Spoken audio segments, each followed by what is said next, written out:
There are 7.5 billion people who are now living on the planet Earth. By the way, 21% of those live in China. Think about that. 7.5 billion people and 21% of them live in China. Now, you know how many of those 7.5 billion people have cell phones? 5 billion. That's a market, huh? That's a market. Now, how many of those have the expectation that their phones come with a certain amount of privacy, a certain amount of security, you think? Just about all, right?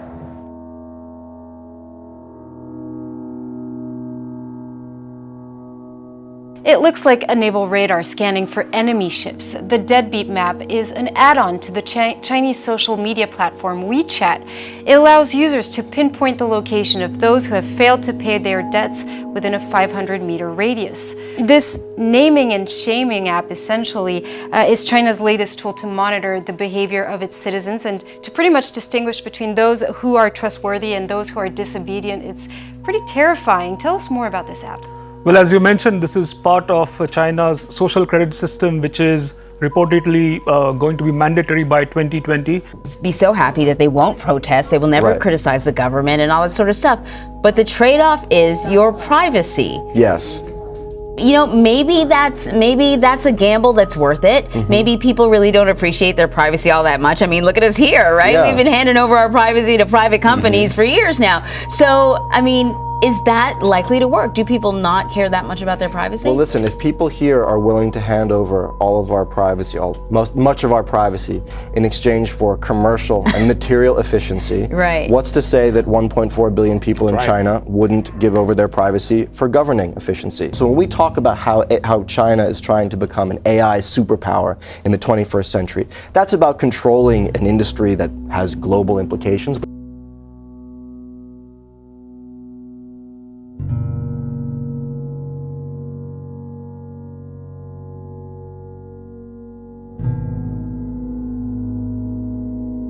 I want to ask you about quantum computing because you had a big announcement about IBM putting forth the first system to work on quantum. Now, actually having full-blown quantum computing for business still years away, but this is an important milestone, and IBM has been doing more work on this than most other companies, arguably any other company. It's not just that knowledge is growing, but it's begun to grow at a rate unparalleled in the history of the world. So that knowledge doubles once every 100 years until 1950 or World War II, well, knowledge began to double every 25 years. And then today we say the doubling of knowledge in the world happens every 13 months. But if you think that's a lot to swallow, the greatest challenge that we face today with this increase of knowledge and information is how to manage and use an ever-sized mountain of data. Now tell us, what is quantum computing? Well, very few people know that we are reaching the point where we can no longer make faster computers using the technology that we're using today. This year, IBM began to help us take that first step in producing the first commercially viable quantum computer. Now, what is a quantum computer? Well, I don't know what's going to cost. They just profiled it just about a month ago, and it's an amazing 20 by 20 box. But the fact is, it's going to be probably in the range of billions of dollars.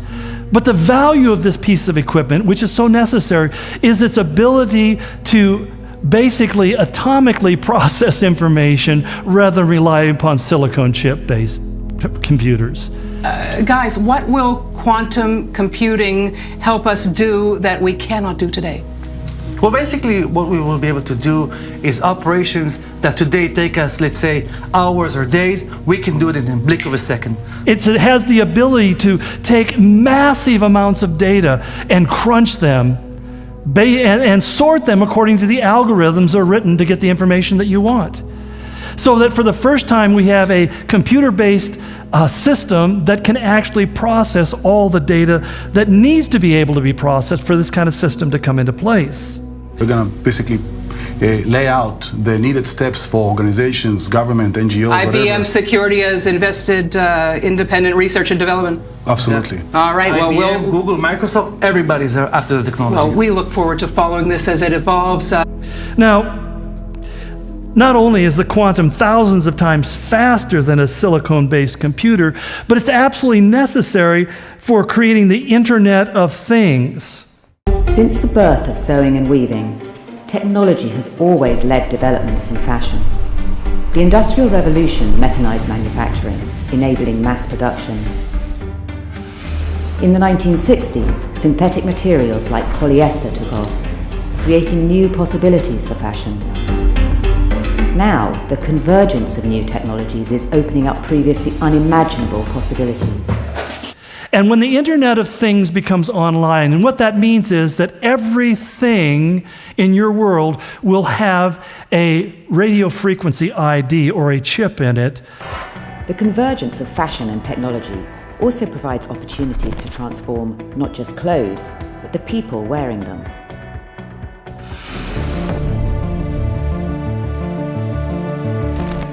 Myant is a company that's pioneering the creation of clothing that can monitor your every move. We call it textile computing. Some other people call it smart fabric. I mean, we're talking about every piece of clothing you're wearing will have a small chip in it, so that if we find a shirt on the street, we can, just like some people brought my dog back once. I thought that was the worst thing I ever did, is put a chip in that thing. But put the... Run, Forrest, run! Anyway. But it's hard for us to imagine, but everything will have these very inexpensive chips put in them so that the manufacturer, the owner, and everything, the time of bought, everything about it will be known and will be traceable. Essentially, it's an interactive fabric that could sense data from you. So-called smart fabrics are being touted as the next frontier of wearable technology. Yarns are paired with electronic sensors so that essential data can be captured from the human body. Smart fabrics could radically change consumers' relationships with the clothes they wear. But as technology increases the pace of change, how can the industry keep track of what consumers really want? But when this comes online, you know what they say? That the rate of knowledge increase will double every 12 hours.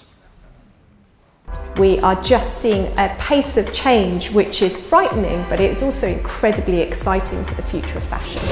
To keep up, the industry is also turning to technology.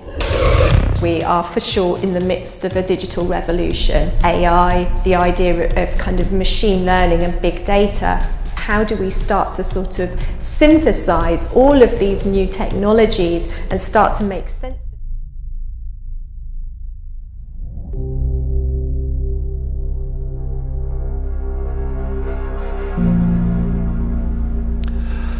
All of this is leading to the development of far more complex algorithms. And basically, what an algorithm does is it places a value on certain pieces of information and discards the things that aren't value. So like when the Chinese are doing today with their social credit score. I mean, we're pointing to China, but here too, there's a sort of Black Mirror effect. We all have a financial credit score, and more we're asked to grade, you know, our Uber drivers, but also our Airbnb hosts. So it is something essentially that's coming into our society slowly but surely. And here the state is already using data in an effort to control the behavior of its citizens. Journalist Leo Hu is barred from some hotels. He can't buy property. He can't even take a high-speed train. 你进入黑名单了，你必须要这个履行法院判决，不然的话你就会这个给你生活造成很多困扰，是吧？没人跟我说，从来没有说过。 The government here is building a social credit system using individuals' data. The Chinese government wants this social credit system to monitor the trustworthiness of its 1.4 billion citizens and to monitor their compliance with social norms and rules. This could eventually include close surveillance of their activities, both online and in the wider world. In Western democracies, checks and balances could prevent the kind of exploitation some in China are already facing. But will they? I think it's interesting that the Chinese people care more about safety than freedom. And essentially throughout history, people have over and over again given up their freedom in order to feel more safe. It's part of the secret of the Nazis in Europe. This is the kind of thing that guys like Stalin and Hitler would have, sold everyone's firstborn child to have. Because its ability to absolutely control, absolute surveillance 24/7. And so people sit back, how in the world can the Antichrist control the world economy? It's very simple. When you realize that India requires 1.3 billion people to have biometric cards in order to engage in the system. They cannot buy or sell or travel or anything else without having their card. And you realize on the other end, you've got China with 1.2 billion people. We're getting close to half the world's population is already part of this kind of surveillance system. And it's reaching all over. Somebody just sent me an article the other day where Venezuela now is working with ZTE, one of these Chinese companies developing this technology, because Maduro in Venezuela would like to have that kind of control over his population. Basically, without the biometric card, you can't buy or sell in Venezuela. It's happening all around us, and we have it. We just don't have a despotic government. Well, maybe I should rethink that. We don't have the same level of despotism in our country that exists in other countries. But if the history of the world is true, and it always tends to be, it's just a matter of time. We've never had a weapon that we haven't used. We've never had a technology that we haven't used. And we've used them for good things, and we've used them for some nefarious things. And it's coming. With the help of artificial intelligence, engineers have created a system that translates thoughts into actual speech. Now, the advancement is giving new hope to people who have lost their ability to speak.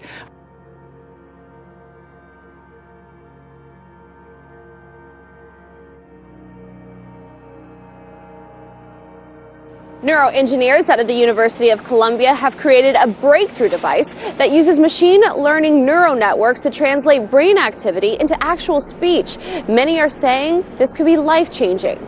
And in fact, again, I'm not just pulling this out of conjecture.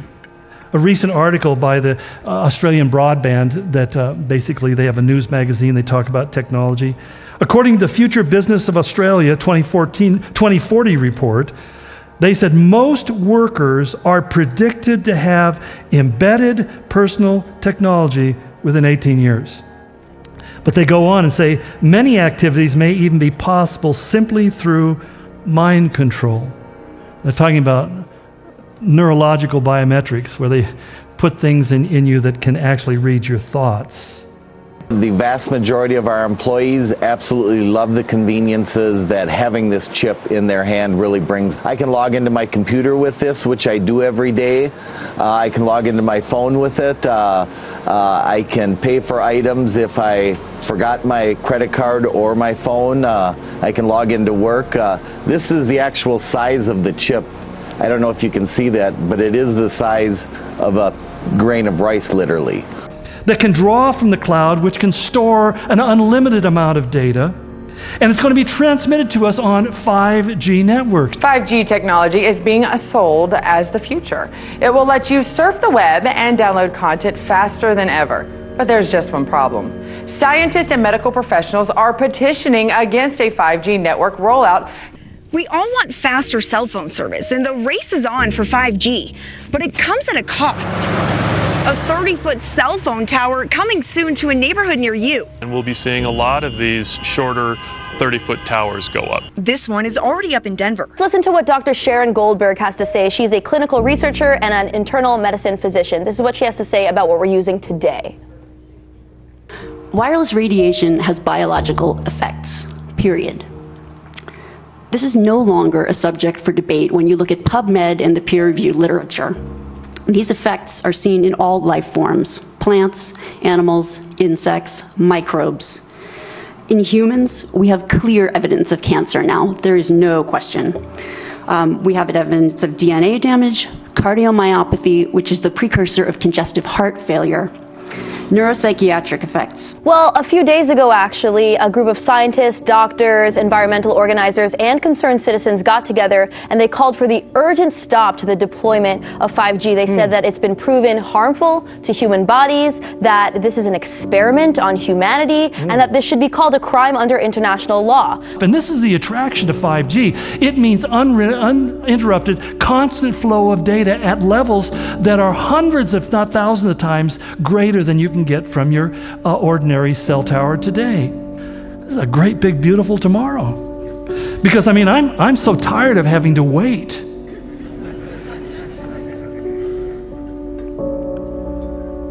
But the final replacement is going to happen when we fully go away from hard currency to digital currency. Is Canada going cashless? Some interesting data points in a survey in today's Globe and Mail about the number of Canadians choosing to just use plastic or contactless payments through mobile apps. 63%, they never carry cash. Do you know only 8% of currency actually exists in a physical form? 92 to 93% of all currency is digital already. But you see, this requires digital devices. And currently, today, there are 10 billion with a B, 10 billion digital devices on planet Earth. Wow, impressive. By 2020, next year, there will be between 50 and 60 billion digital devices on the planet. And by the year 2030, 99% of all things on the planet will be connected to the internet.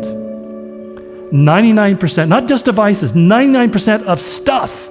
And of course, there's another concern, which is that subtle psychological messaging that this technology, that use of this technology gives us, especially to kids, that to gain access to knowledge or money, because there are payment systems that use biometric identifiers, food, travel, any sort of item or activity, you have to hand over your privacy. So what we're really seeing is the normalization of a cashless society and the normalization of the extinction of privacy.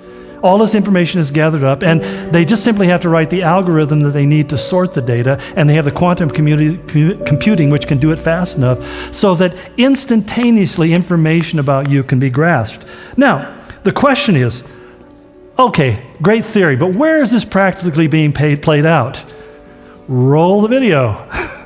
In addition to the US, there are numerous countries with some sort of biometric identification grid that I know of. Let's take a look at this list of countries. This is an extensive list, and this is the only the countries that I was able to find today. So this is everything from passports, border security systems, some other form of ID cards, and what we're really seeing is that we are handing over our biological information, knowledge about our physical characteristics, to these state actors.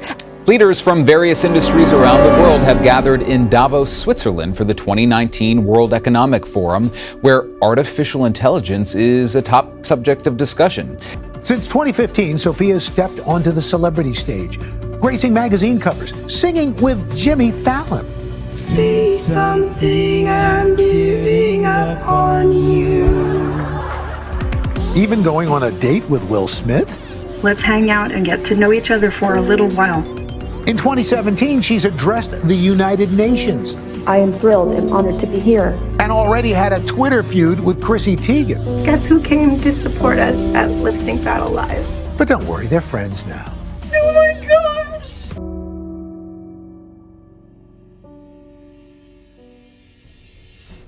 But importantly, I think, along these same lines is, there's never been another point in human history that we can look at where the literal fulfillment of these things could actually take place.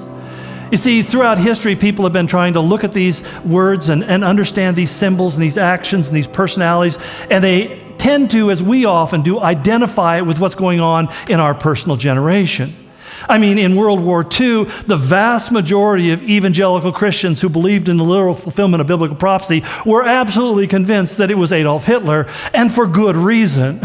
He really seemed to fit all of that. And one of the things that I pointed out earlier was that the spirit of Antichrist has been with us since the fall. But never before in human history has this been able to be fulfilled in the literal sense in which the Bible speaks of it. And what happened even historically is the church began to, especially after the pattern or example of Augustine in the 5th century, began to interpret it allegorically. And the problem with allegorical interpretations is your allegory is as good as mine. In other words, every generation could, kind of like the Book of Your Rancho or something like that. You can find yourself in any of these things because the prophecies are so vague and far-flung, they mean nothing. And so once you disconnect the prophecy from historical reality in the future and give it something other than a very literal meaning, you will be free to give it any meaning you want. Yet today is different because today we can look at it in its most literal meaning and we can see the possibility of its fulfillment in the world in which we live. And the idea of one universal economy where nobody can buy or sell without being part of it has never been a reality until the day in which we're living today. In fact, it's almost like a tsunami of information and knowledge that has so hit us in our day and age, it's changed everything. It's almost like having a nuclear weapon without a way of delivering it. The only thing it would be good for is blowing yourself up. And so you have to have a delivery system, and Satan has to have a delivery system for this universal world income or economy. And today we're in that kind of world where there's an all-encompassing universal system that is even operating as we speak. Daniel tells us, in fact, in Daniel chapter 12, he tells us that one of the signs of the time of the end, as he referred to it, would be when knowledge shall increase. And it's interesting because the word increase is in what's called the imperfect mood, and what it means is to increase exponentially. It's not just that knowledge is growing, but it's begun to grow at a rate unparalleled in the history